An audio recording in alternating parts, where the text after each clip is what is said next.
Kami Tuhan, kami percaya Tuhan bahwa Tuhan senantiasa ada bersama dengan kami, dan kami bersyukur Tuhan kami masih boleh memuji meninggikan nama-Mu. Terlebih Tuhan masih izinkan kami untuk ada di tempat ini, untuk menjadi saksi-saksi-Mu Tuhan, untuk menjadi berkat dimanapun oh Tuhan Yesus kami berada. Kami bersyukur Tuhan pada hari ini Tuhan masih pertemukan kami untuk berada di tempat ini bersama-sama beribadah di hadapan-Mu Tuhan. Biarlah Tuhan setiap pujian penyembahan yang kami naikkan boleh menyenangkan hati-Mu ya Bapa.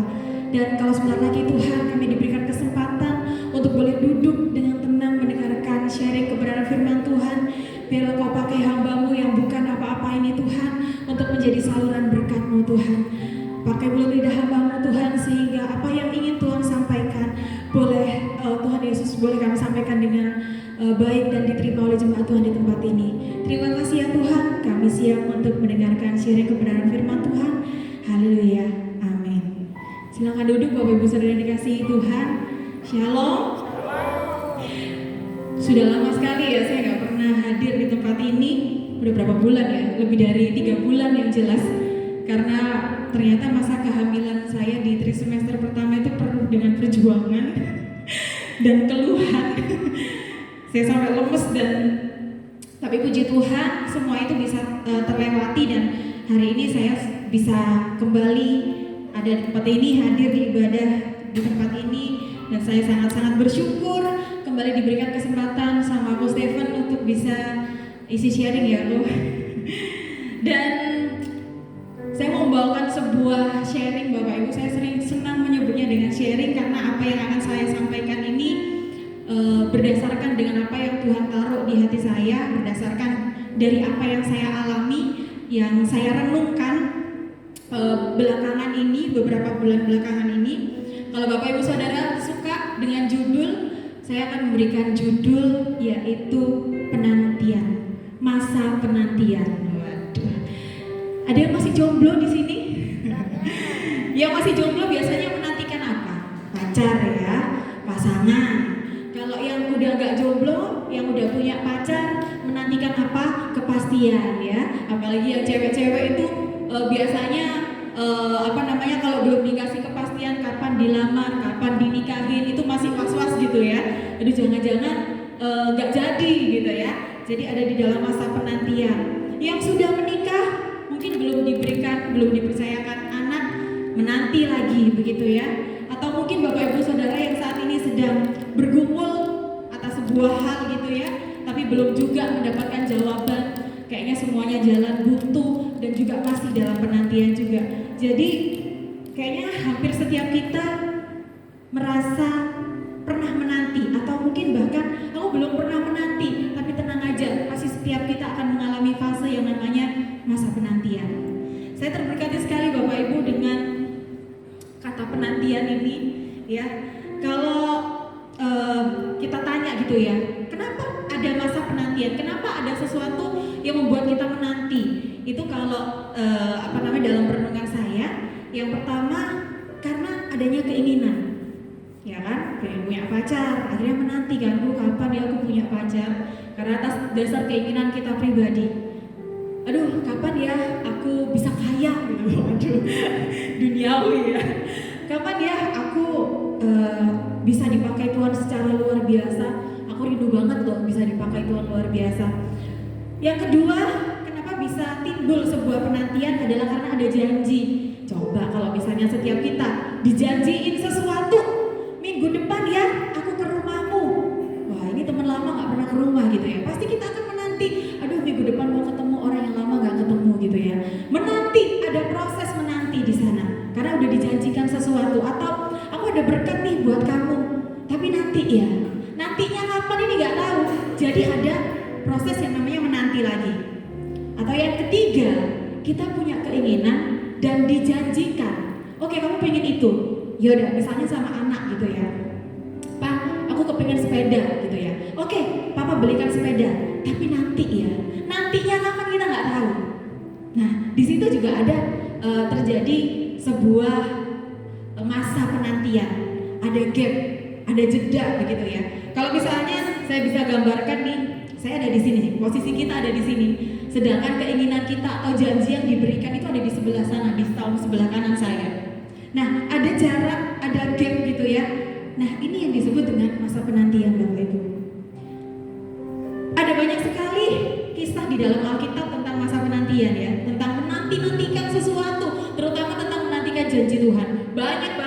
mulai dari Abraham, ya.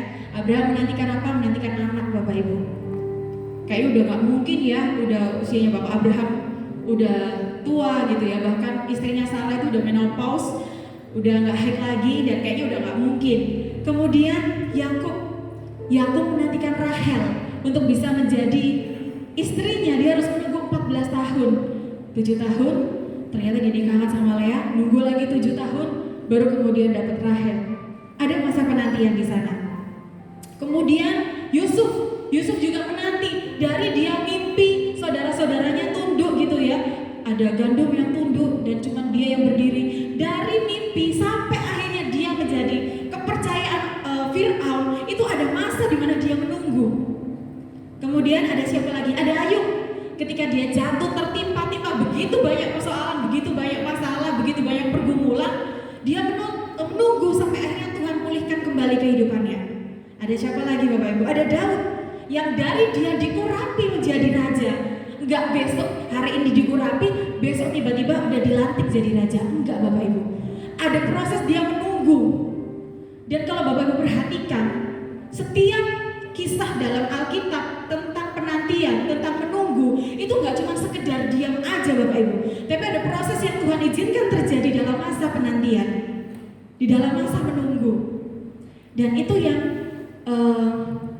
membuat kita terkadang capek gitu ya.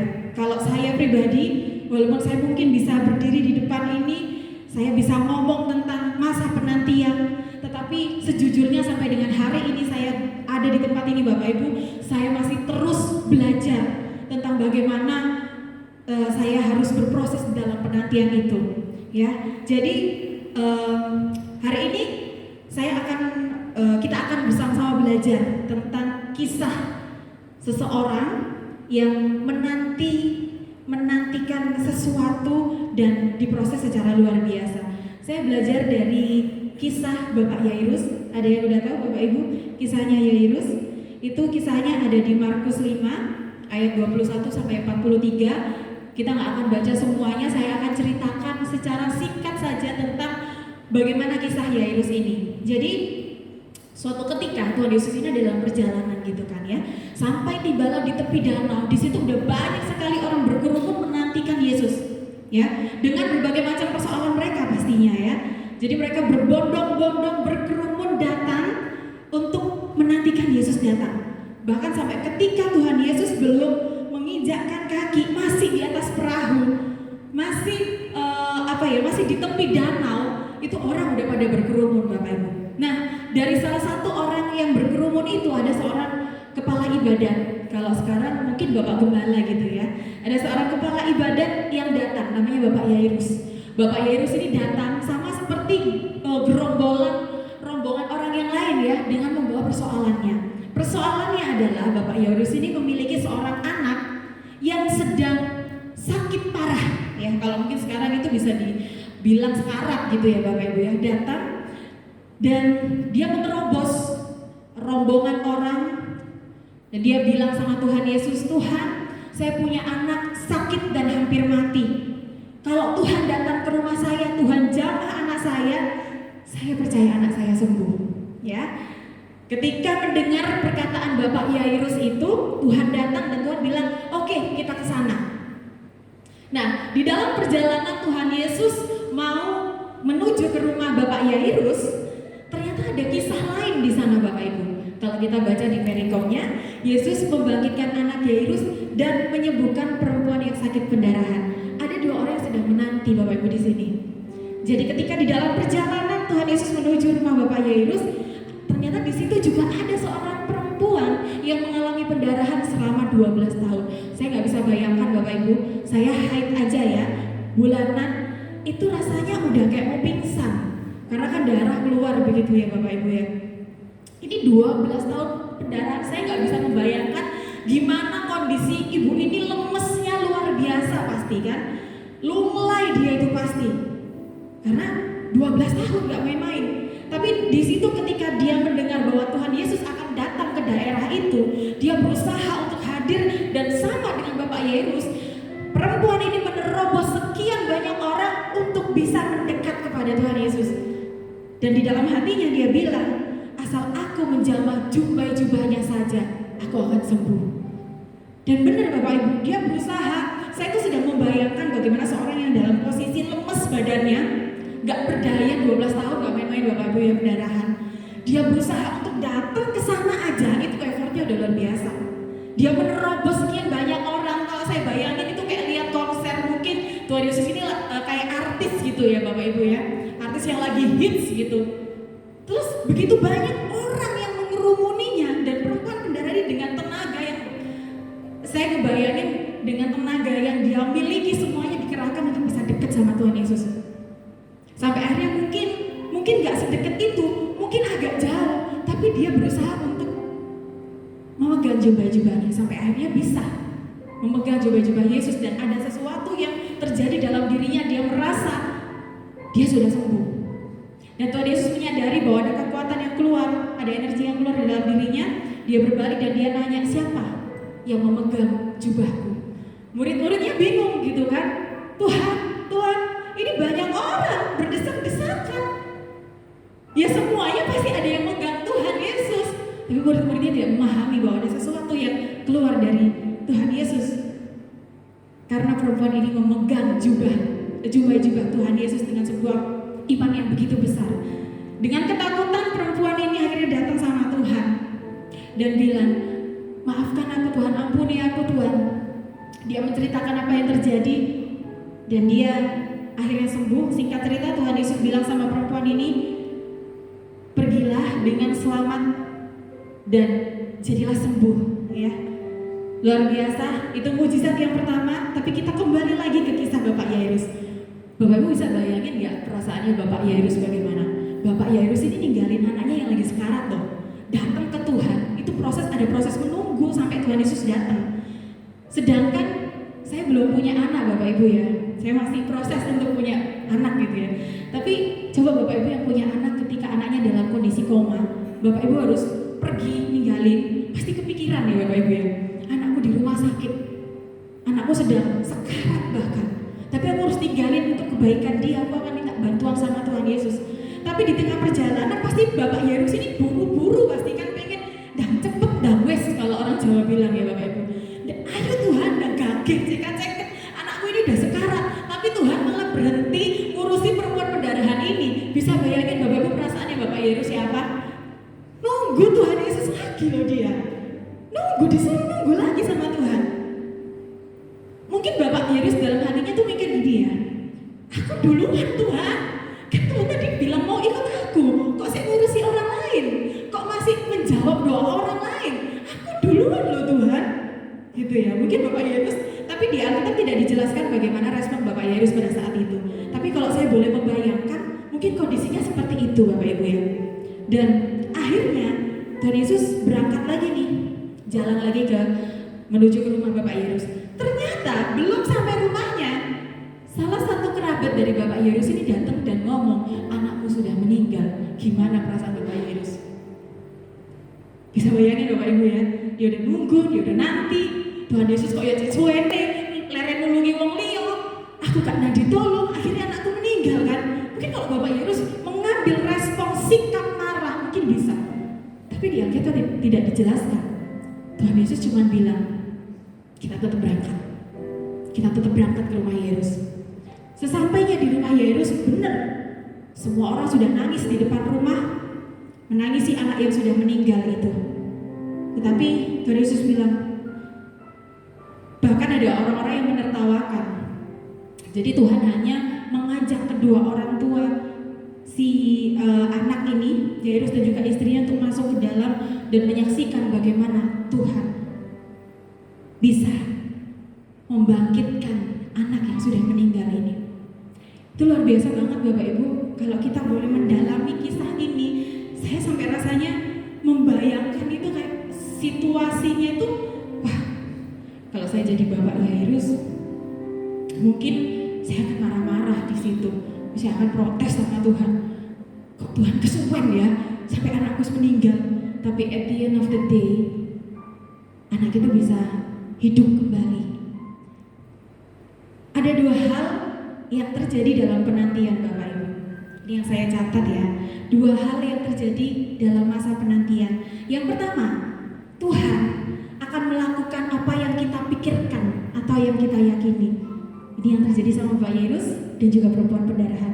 Tuhan melakukan apa yang mereka pikirkan dan apa yang mereka yakini. Yairus berpikir, aku akan datang ke Tuhan, aku akan meminta Tuhan untuk datang ke anakku, menjamah anakku, dan anakku akan sembuh. Tuhan melakukannya? Yes, Tuhan melakukannya.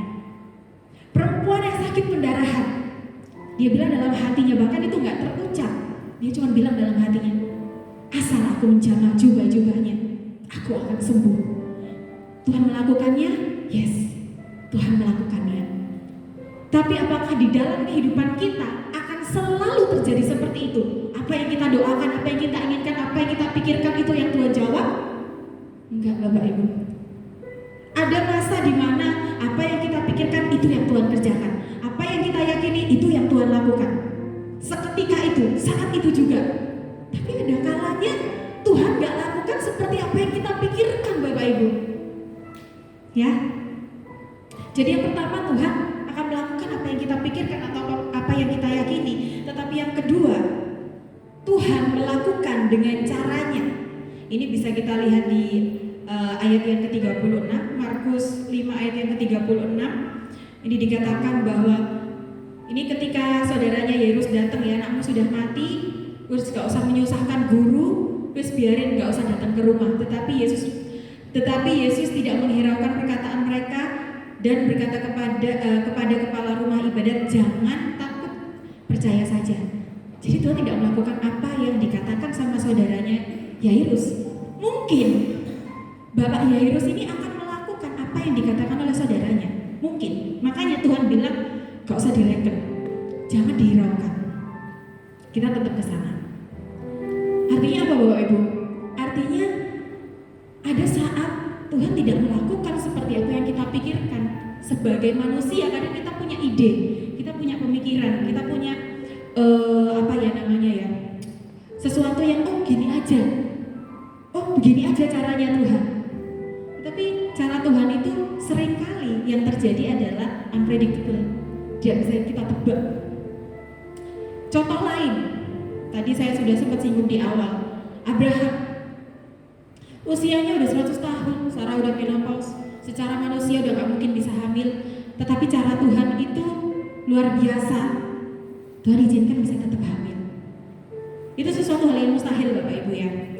Contoh lain, ini yang sering kita dengar, bangsa Israel ketika dikejar, ya, ketika dikejar-kejar oleh bangsa Mesir, dia sudah mentok itu semua lautan. Mau kemana? Apa yang Tuhan lakukan? Dibelah lautnya. Pernah nggak bangsa Israel mikir bahwa Tuhan akan membelah laut supaya bangsa Israel lewat di tengah? Nggak pernah mikir, Bapak Ibu. Bangsa Israel mungkin wes give up gitu ya. Udah nggak ada jalan di sana. Kita wes dikejar, terus kelihatan kereta-keretanya, ini laut. Wes nggak mungkin, nggak ada jalan. Jalannya buntu. Tetapi Tuhan lakukan. Kalau zaman sekarang ya, anak-anak mungkin bisa ngomong, ya jalan Tuhan itu di luar nurul ya, di luar nurul ya, di luar nalar ya, sampai ke distrek, dibelah lautannya, Bapak Ibu. Kita seringkali ngomong sama Tuhan, Tuhan mungkin emang nggak masuk akal ya, Tuhan ini nggak masuk akal. Sebetulnya Tuhan kita bukan Tuhan yang tidak masuk akal. Justru Tuhan kita adalah Tuhan yang melampaui segala akal. Kalau Tuhan kita masih bisa kita rasional, kalau pikiran Tuhan masih bisa kita tebak, berarti dia bukan Tuhan, Bapak Ibu. Tetapi justru hal-hal yang tersembunyi, yang kita tidak pernah pikirkan, Tuhan jadikan, Tuhan sediakan, Tuhan bisa buka jalan. Itu adalah kedaulatan Tuhan, itu kebesaran Tuhan. Kita gak pernah pikir kita bisa dapat jalan tertentu, kita bisa keluar dari persoalan kita, kita bisa keluar dari penantian panjang kita. Setelah kita doa sekian lama, Tuhan sampai kapan aku kayak begini Tuhan? Tapi ternyata Tuhan sediakan jalan yang kita tidak pernah pikirkan. Jadi Tuhan kita bukan Tuhan yang nggak masuk akal, Bapak Ibu. Tuhan kita adalah Tuhan yang melampaui segala akal. Amin. Kita juga belajar, saya belajar bahwa di dalam masa penantian ada sebuah kalimat yang saya dapatkan gitu ya. Di dalam masa penantian ada bagian yang harus kita kerjakan, Bapak Ibu. Ketika kita mengerjakan apa yang menjadi bagian kita, ya, ketika kita mengerjakan apa yang menjadi bagian kita, maka Tuhan akan menyelesaikan bagiannya dengan sempurna. Tuhan gak cuma sekedar mengerjakan bagiannya, enggak, tetapi Tuhan akan menyelesaikan bagiannya dengan sempurna. Kadang kita itu orang yang kita pikir, oh ya udah Tuhan suruh menanti, kita nggak melakukan apapun, kita cuma diem aja, kita bilang, lo kan katanya suruh menanti, tetapi di dalam masa penantian itu ada bagian yang harus kita kerjakan, Bapak Ibu. Kita nggak bisa cuma sekedar diem aja, ngangkat kaki, terus Tuhan Bapak nolak, terus nanti lah ya Tuhan sih menyelesaikan. Tapi saya rasa sedikit sekali orang yang akan bersikap seperti ini. Karena di dalam situasi tertentu, di dalam kondisi yang mendesak, kita pasti akan berpikir bagaimana cara menyelesaikan sesuatu itu. Ya, benar ya Bapak Ibu ya. Dalam kondisi yang terdesak, dalam kondisi yang kepepet, ngotok, jedok, kita pasti akan mikir Tuhan, apa lagi caranya? Aku udah coba A sampai Z, nggak ono jalan keluar. Kadang keluar itu jadi second option. Saya juga seringkali seperti itu, Bapak Ibu. Saya seringkali berusaha untuk berpikir dulu, ya apa ini caranya? Ya apa ini caranya? Cara A, B, C, D sampai Z. Saya bikin planning. Tapi ketika semua itu sudah saya lakukan, tapi ternyata nggak ada hasilnya, saya baru, Tuhan, ya apa ya Tuhan ya? Harusnya yang benar gimana? Yang benar dari awal, ketika kita memiliki sebuah rencana atau apapun itu, kita udah serahkan sama Tuhan. Harusnya yang benar. Dan sampai sekarang pun saya masih bergumul dengan hal itu, Bapak Ibu. Karena saya dibesarkan dengan proses hidup yang seperti itu. Keputusan apapun yang saya ambil itu berdasarkan dari apa yang saya pikirkan. Tapi kalau ketika terjadi sebuah resiko atau suatu hal yang menimbulkan dampak yang tidak baik, saya juga harus belajar untuk menyelesaikan setiap dampak yang terjadi itu. Jadi saya tumbuh menjadi seseorang yang terbiasa untuk berpikir sendiri dulu, ya apa caranya. Tidak terbiasa untuk mengandalkan siapapun di dalam hidup saya. Sampai akhirnya saya kenal Tuhan Yesus, bahwa ya berharapnya itu sama Tuhan, mengandalkannya sama Tuhan. Karena kalau mengandalkan kekuatan sendiri itu capeknya luar biasa, Bapak Ibu. Capeknya itu luar biasa.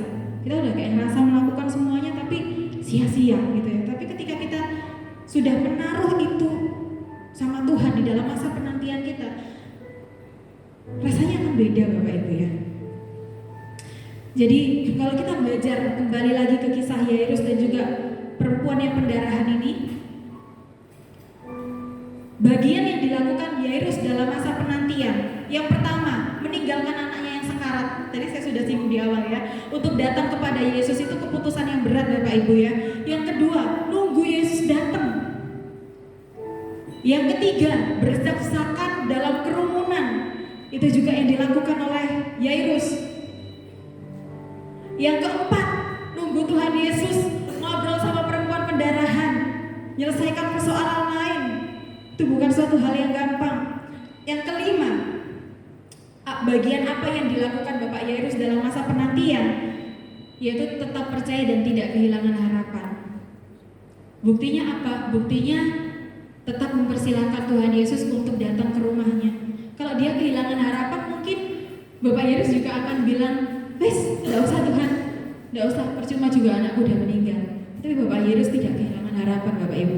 Dia tetap melakukan bagiannya, yaitu mengantar Tuhan ke rumahnya, bahkan mengantar sampai menemui anaknya yang sudah meninggal. Itu adalah bagian-bagian yang dilakukan oleh Bapak Yairus, sampai akhirnya dia menerima janji itu, sampai akhirnya penantiannya itu gak sia-sia. Kemudian di dalam perikop kisah perempuan pendarahan. Apa yang dilakukan, bagian apa yang dilakukan oleh perempuan pendarahan ini? Kita bisa lihat di ayat yang ke-26 ya. Ia telah berulang-ulang diobati oleh berbagai tabib sehingga telah dihabiskannya semua yang ada padanya, namun sama sekali tidak ada faedahnya, malah sebaliknya keadaannya semakin memburuk. Bagian perempuan ini apa? Dia berusaha berobat, Bapak Ibu. Dia nggak cuma sekedar santai-santai tok gitu ya. Enggak, dia berusaha berobat ke tabib, berbagai macam tabib dia udah datengin, bahkan dia korbankan hartanya yang mungkin dia kumpulkan selama sekian puluh tahun, dia korbankan supaya apa? Supaya dia sembuh. Itu bagian yang dilakukan oleh perempuan pendarahan ini, dan itu adalah harga yang harus dia bayar gitu ya, untuk dia akhirnya sampai tahu ada Tuhan Yesus yang bisa menyembuhkan dia.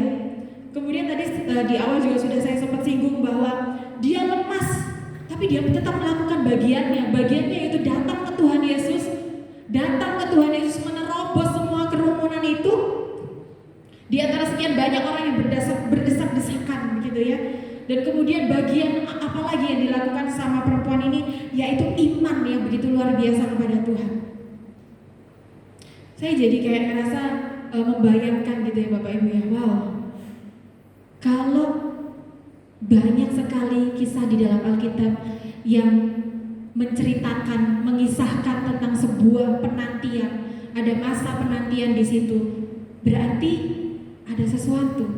Kenapa Tuhan izinkan kita berada dalam masa penantian? Bapak Ibu pernah berpikir hal itu enggak? Kenapa aku harus menanti? Kenapa Tuhan izinkan aku untuk berada dalam masa penantian sekian lama? Ketika saya berpikir, merenungkan tentang itu, iya ya, kenapa ya Tuhan ya? Kenapa kok Tuhan izinkan saya harus menanti? Karena saya percaya bahwa segala sesuatu yang terjadi itu tidak ada yang namanya kebetulan, selalu ada maksud dan rencana Tuhan di dalamnya. Termasuk ketika Tuhan izinkan kita berada dalam masa penantian, itu karena Tuhan mau mengajarkan sesuatu kepada kita. Ada 3 hal ternyata yang saya temukan, dan saya temukan ini kayak apa ya Bapak Ibu, ketika saya merenungkan tiba-tiba muncul aja ayat ini gitu ya. Mungkin Bapak Ibu juga sudah sangat familiar dengan perikop yang berbicara tentang kasih, dan di ayat yang terakhir itu dia dikatakan bahwa iman, pengharapan, dan kasih. Jadi di dalam masa penantian ini Bapak Ibu, Tuhan ingin mempertajam iman, pengharapan, dan kasih yang kita miliki. Kalau kita cerita sama teman, mungkin teman kita cuma bilang sabar, sing sabar. Kesel gak Bapak Ibu? Pernah ya kalau cerita ke teman kan sabar. Tapi ternyata sabar itu adalah bagian dari ini, iman, pengharapan, dan kasih. Kalau kita bedah lagi kasih di dalam 1 Korintus 13 ayat 4 sampai ke 7, di dalam kasih itu ada apa aja? Ada kesabaran, murah hati, gak cemburu, gak sombong, gak melakukan yang gak sopan atau bisa menghargai, gak mencari keuntungan sendiri. Artinya apa? Ketika kita belajar di dalam proses penantian kita, ya, kita mungkin diajarkan, Tuhan mau ajarkan kita untuk menjadi orang yang lebih sabar, orang yang murah hati, karena kita tahu bahwa kita ini bukan apa-apa loh tanpa Tuhan. Tanpa Tuhan yang nolongin kita ini gak bisa loh. Kita jadi orang yang gak gampang cemburu dalam hal apa Bapak Ibu? Ketika orang yang sama-sama bergumul dengan kita, tiba-tiba orang lain dijawab dulu doanya daripada kita, dan kita harus menunggu sekian tahun, sedangkan orang lain sudah banyak yang dijawab doanya. Kita gak lagi merasa iri Bapak Ibu, karena kita tahu bahwa Tuhan punya waktu yang berbeda dalam setiap memberikan jawaban kepada kita. Bahkan bukan cuma sekedar waktunya yang berbeda, tetapi caranya juga berbeda. Cara yang Tuhan berikan menyelesaikan bahkan dengan persoalan yang sama. Tuhan kita terlalu kreatif Bapak Ibu. Jangan samakan. Orang bisa cerita tentang, oh iya caranya Tuhan begini. Oh ya wes, berarti aku harus pakai cara itu. Tuhan nanti pasti akan jawab seperti itu. Enggak, belum tentu. Bisa jadi sama, bisa jadi berbeda. Seringnya berbeda. Karena Tuhan itu sangat kreatif, dan Tuhan tahu kapasitas kita, Tuhan tahu bagaimana kehidupan kita, Tuhan tahu bagaimana background kita. Dan itu yang membuat akhirnya persoalan itu selesai dengan cara yang berbeda. Jadi gak boleh iri Bapak Ibu. Kalau orang lain ditolong lebih dulu, kita lebih lambat, gak boleh iri. Dan gak sombong. Coba kalau setiap kita minta dikasih, setiap kita butuh ada, kita akan jadi orang yang sombong. Kita jadi orang yang gak menanti-nantikan Tuhan. Kita jadi orang yang memegahkan diri kita sendiri, bukan memegahkan Tuhan atas kehidupan kita.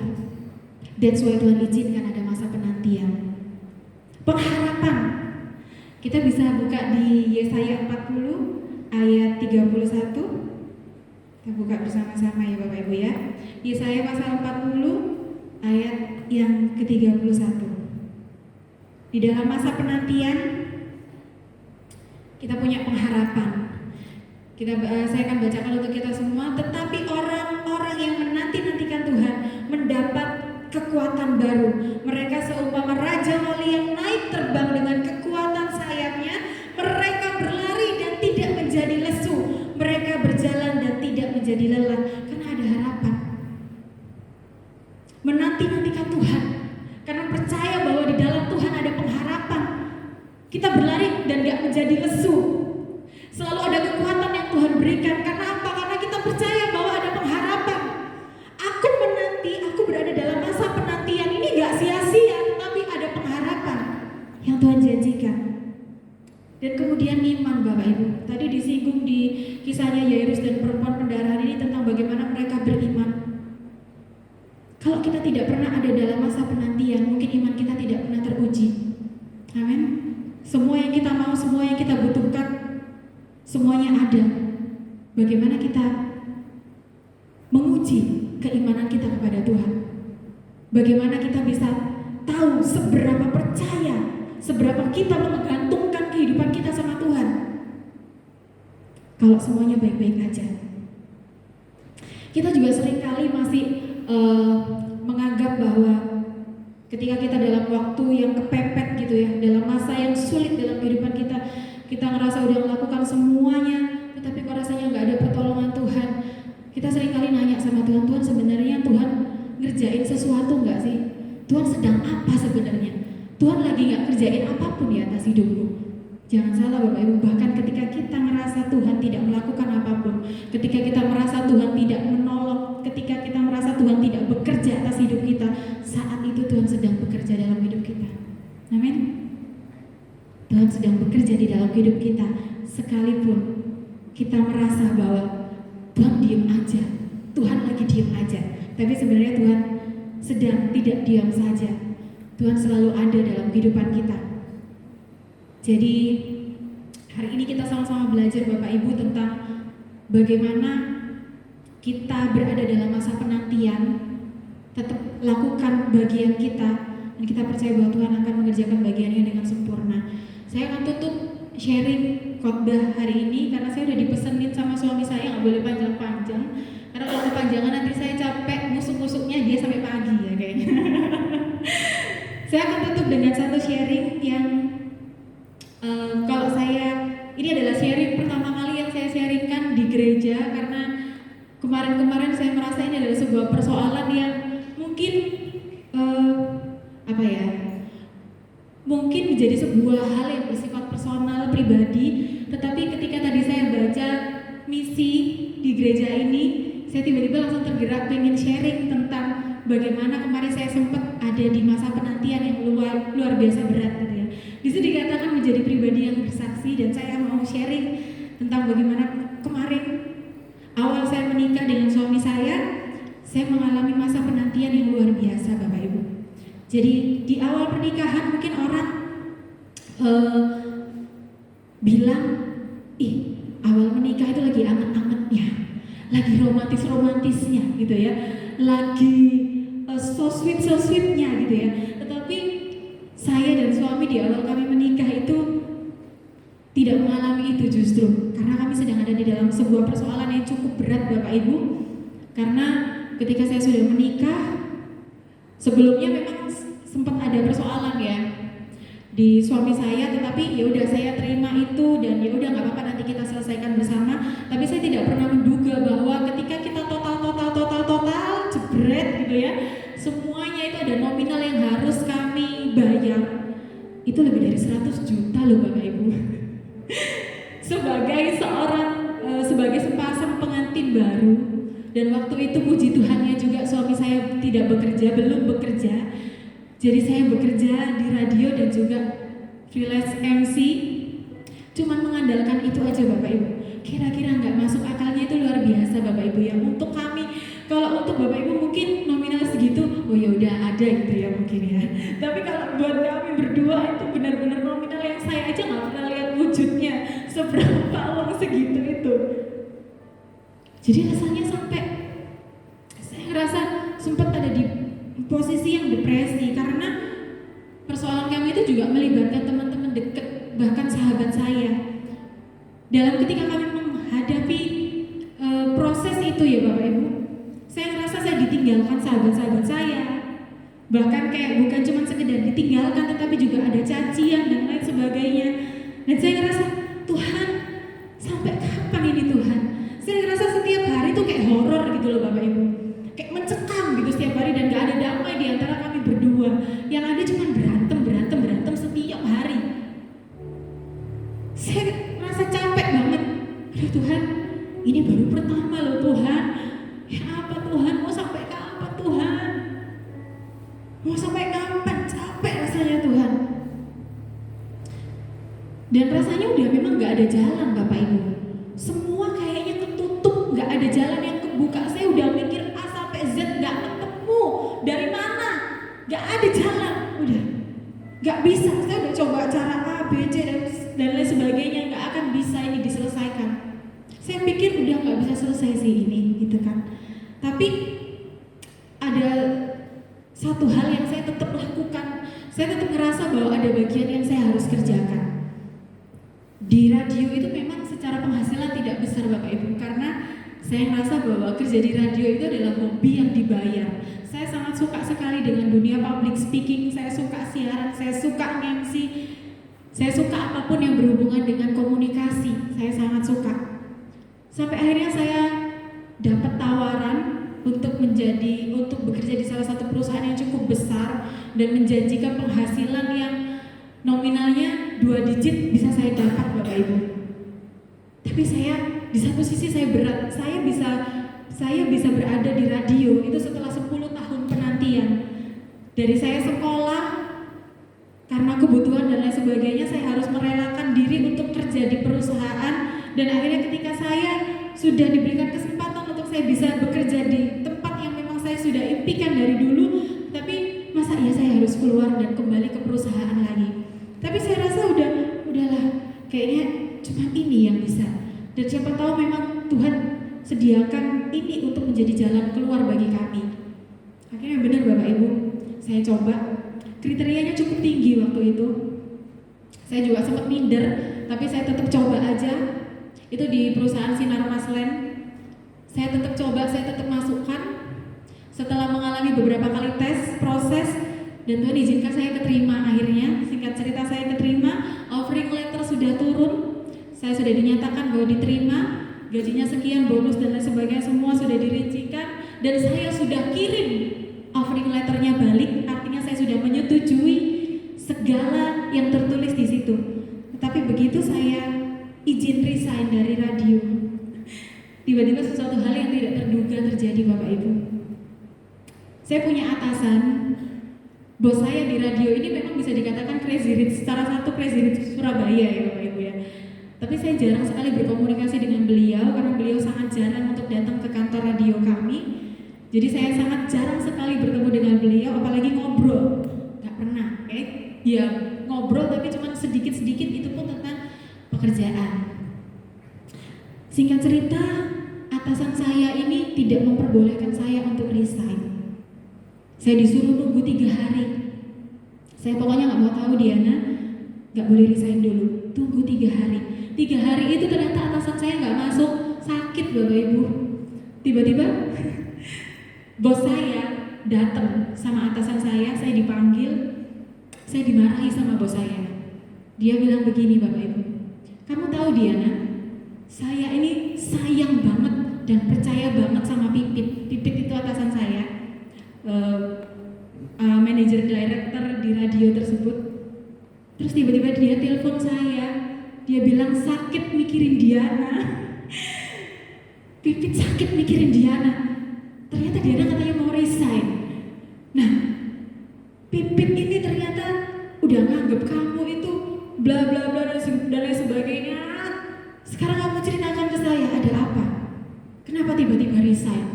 Saya nggak bisa ngomong Bapak Ibu, saya cuma nangis saja. Akhirnya atasan saya itu juga nangis karena ketika saya resign, mau nggak mau saya akhirnya menceritakan bahwa saya nggak mungkin kerja di radio sedangkan saya ada tanggungan sekian. Akhirnya yang menjelaskan adalah atasan saya, dan di luar Nurul lagi Bapak Ibu yang terjadi. Tahu caranya Tuhan itu, saya itu memang nggak mikir dan lain sebagainya. Waktu itu saya baru kerja 1,5 tahun di radio. Saya baru diangkat jadi karyawan tetap waktu itu. Jadi pembantu produser, belum produser, masih pembantu produser dan juga penyiar. Tiba-tiba bos saya cuma bilang berapa, sambil pegang HP. Saya waktu itu belum menotal secara perinci dan saya menyebutkan nominal. Bapak Ibu tahu apa yang terjadi? Saat itu juga langsung ditransfer Bapak Ibu.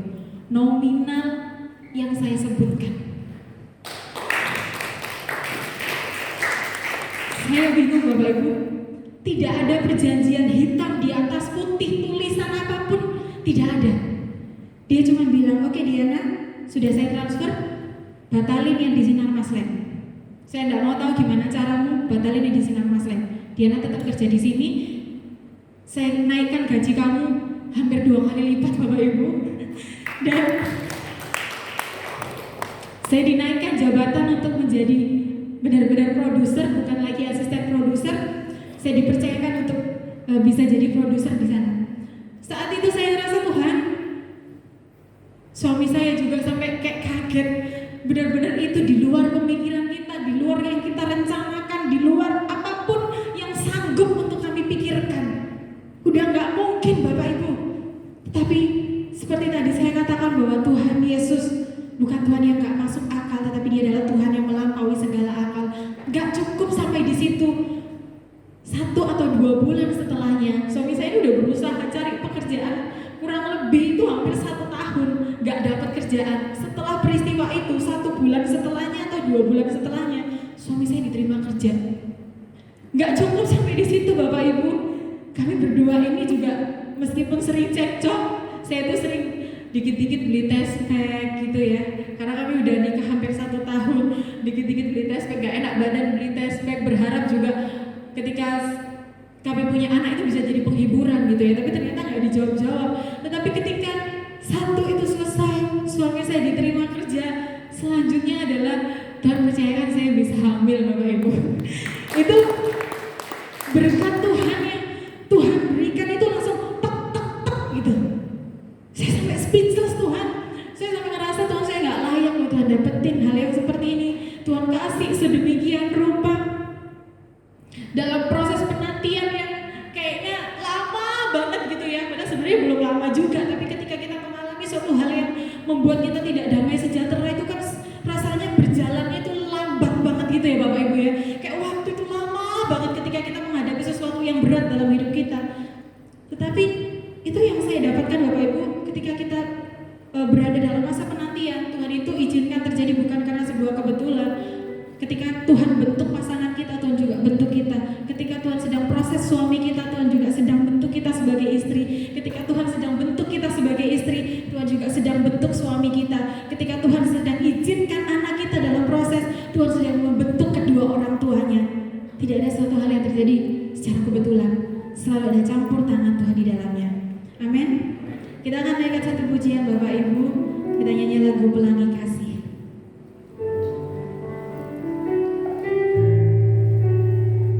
Bapak Ibu untuk bangkit berdiri, kita akan pujikan pujian yang bersama-sama. Haleluya.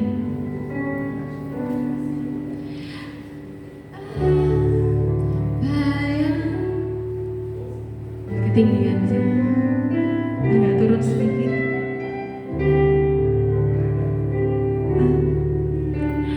Apa yang kau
pekerjaan paling membosankan adalah menunggu atau menanti.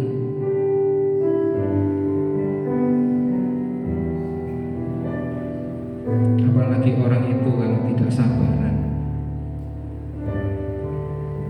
tidak ada buah roh kesabaran, paling bosan, males, kesuwen, menteni. Tapi firman Tuhan malam ini menjelaskan buat setiap kita, siapa yang kita nanti itu bukan manusia. Siapa yang kita nanti itu bukan yang lain. Yang kita nanti adalah pencipta alam semesta, Allah alam semesta. Dialah Alfa dan Omega.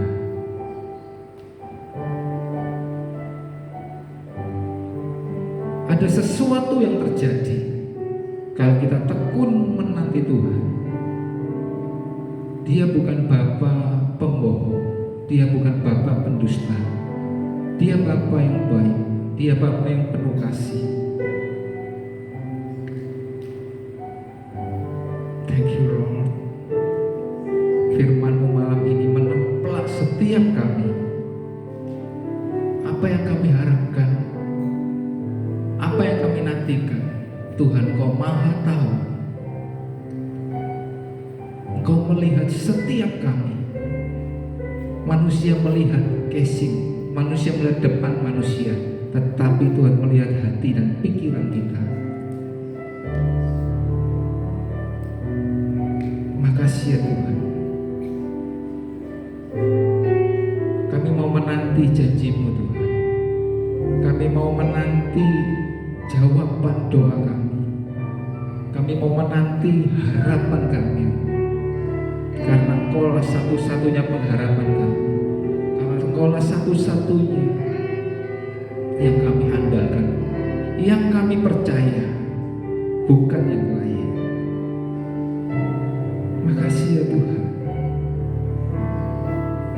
Kami sungguh bersyukur mempunyai Allah yang tidak pernah ingkar janji buat setiap kami.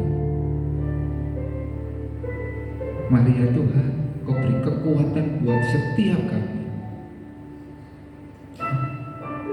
untuk menanti sebuah penantian yang menjadi harapan kami.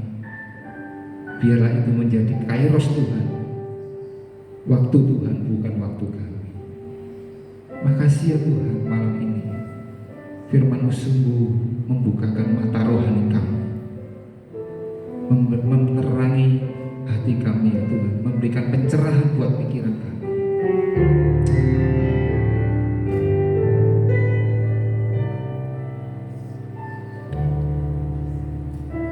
Terima kasih ya Tuhan.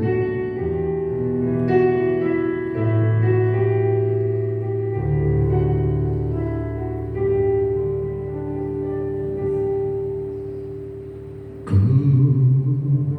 nantikan janji Allah digenapi dalamku. Ku harapkan yang terbaik terjadi di dalamku.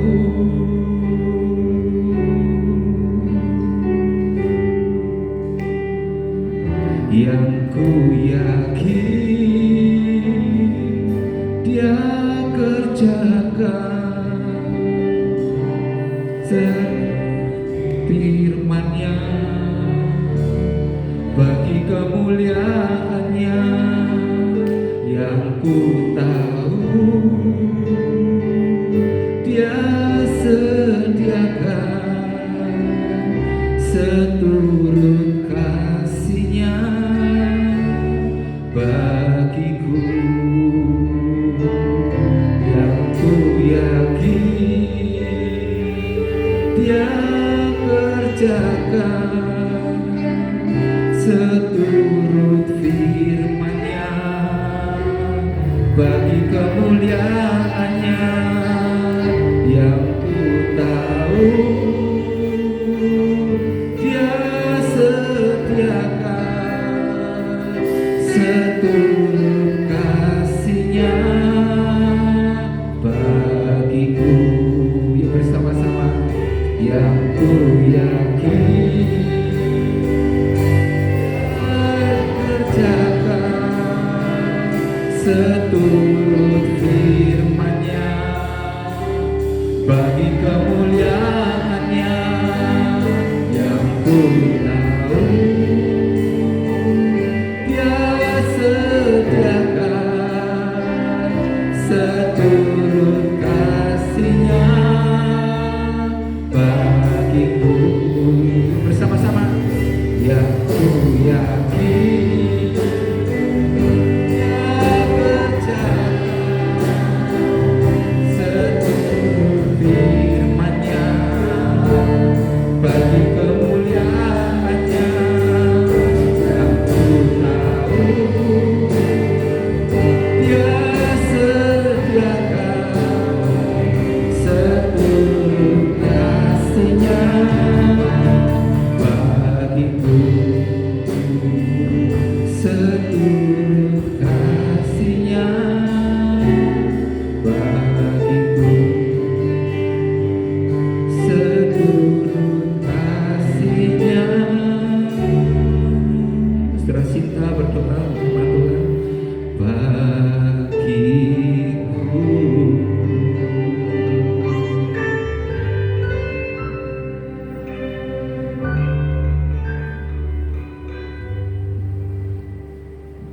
Haleluya Yesus.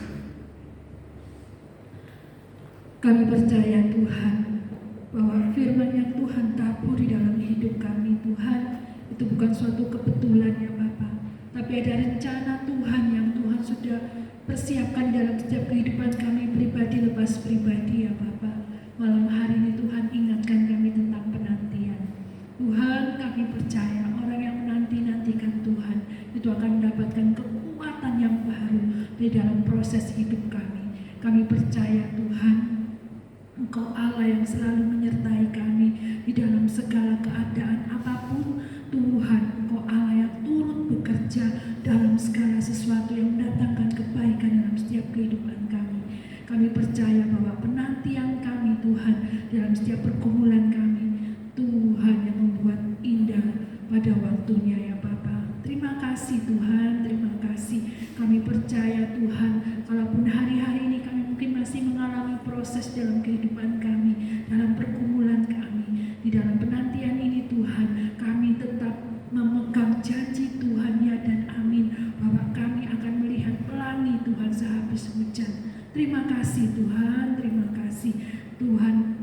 Berkati hamba-Mu Tuhan, Saudari Diana ini Tuhan, Engkau pakai Tuhan anak muda yang masih muda ini Tuhan pakai untuk menjadi alat Tuhan.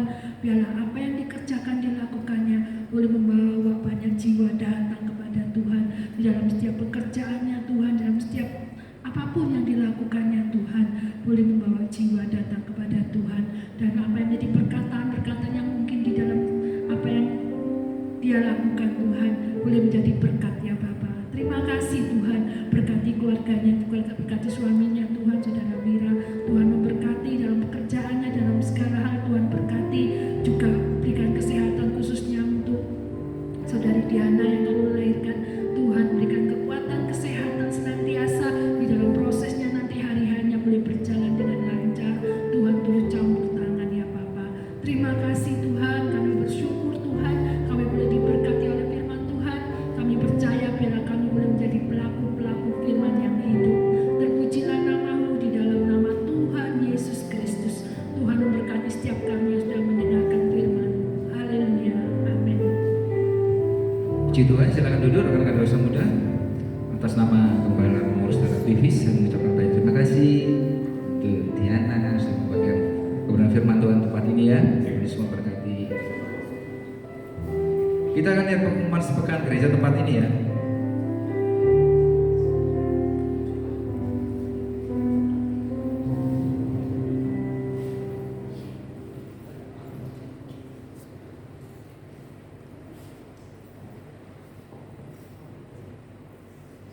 Besok jam 8 pagi ada ibadah raya. Jam 8 pagi besok.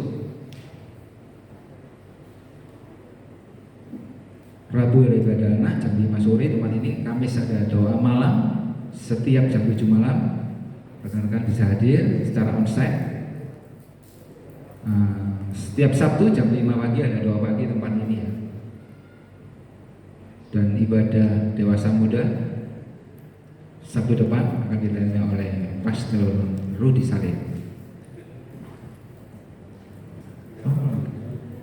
Ya. Bisa ibadah raya jam 8 pagi dilayani siapa ya?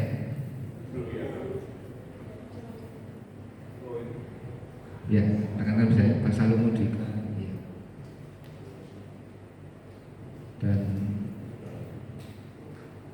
pemuridan setiap hari Kamis Kamis kedua. Kalau doa malam setiap Kamis jam 7 malam tempat ini secara onsite. Ya, saya kira nggak ada pengumuman yang lain ya. Ya, kita akan memberikan persembahan tempat ini. Kembali kita datang dalam hadirat Tuhan. Segala yang ada pada kami mengerti dan kami menyadari semua berasal dari Tuhan. Tuhan telah memberkati kami dan saatnya kami akan memberikan yang terbaik di tempatnya Tuhan. Kuduskan dan sucikan persembahan kami agar dapat dipergunakan untuk pekerjaan tempat ini. Berikan kami ketulusan hati yang bersuka cita dan bersyukur untuk memberi persembahan di dalam nama Tuhan Yesus Kristus. Haleluya. Ya, dibacanya kita berikan persembahan gereja dalam tempat ini karena begitu besar kasih Allah bagi kita. Haleluya.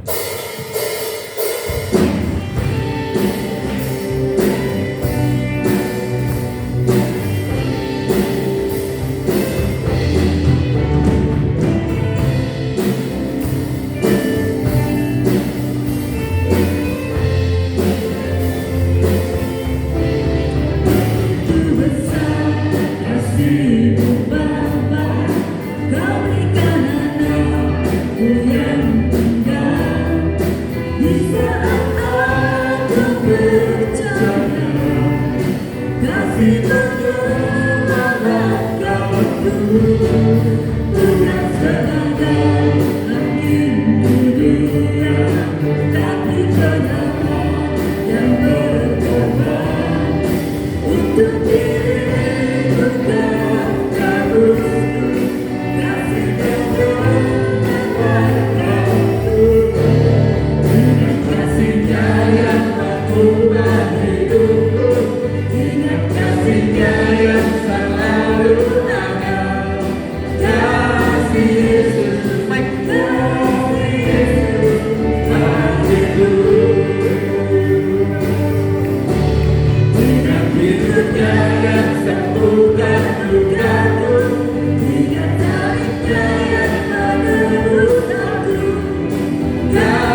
Sama-sama kita boleh berdiri.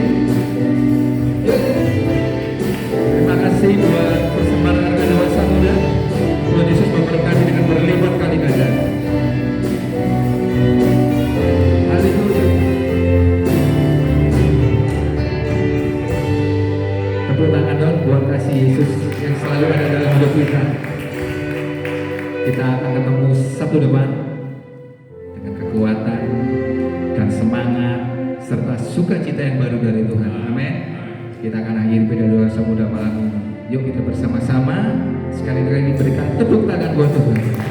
Yesus Engkau Juru Selamatku, dalam janji-Mu kemenanganku.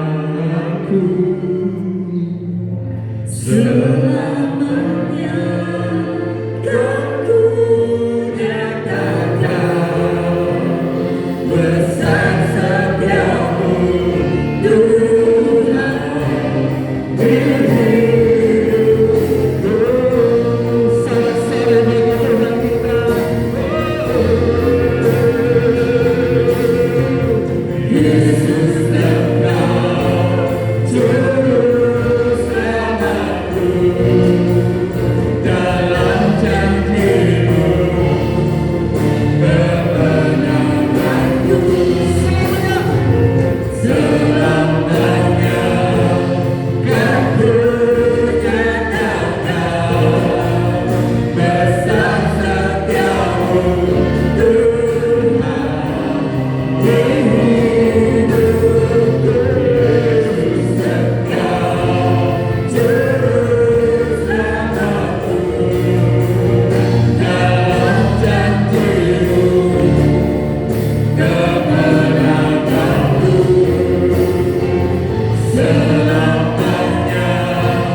kan ku nyatakan besar setiamu Tuhan,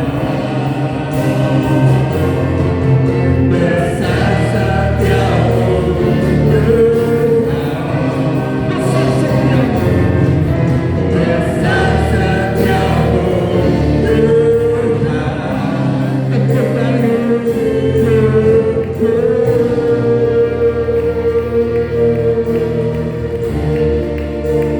Hati kami berlimpah syukur dan berlaksa-laksa terima kasih kepada-Mu Tuhan. Kami kembalikan segala pujian dan hormat, segala pujian dan syukur, segala pujian dan kemuliaan hanya bagi-Mu di tempat yang maha tinggi. Terima kasih Roh Kudus, Kau telah pimpin ibadah kami dari awal, pertengahan hingga akhirnya. Kami percaya setiap kami yang hadir sudah dilawat Tuhan pribadi lepas pribadi. Kami yang datang dengan kelemahan tubuh, kelemahan fisik, Tuhan telah pulihkan, beri kekuatan yang baru. Kami yang datang dengan sakit penyakit, apapun itu namanya, tunduk pada satu nama, Yesus Kristus Sang Penyembuh itu. Ya, kami yang datang dengan